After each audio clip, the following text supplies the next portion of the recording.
I'm going to tell you about compost.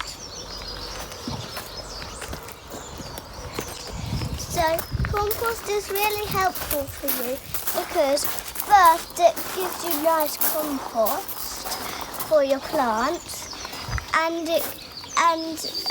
second it helps the recycling.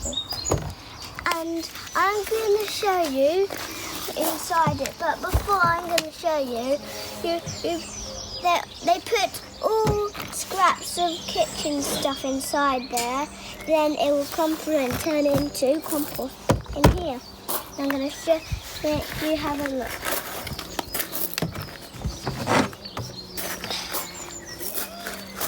And I'm going to put some compost in here.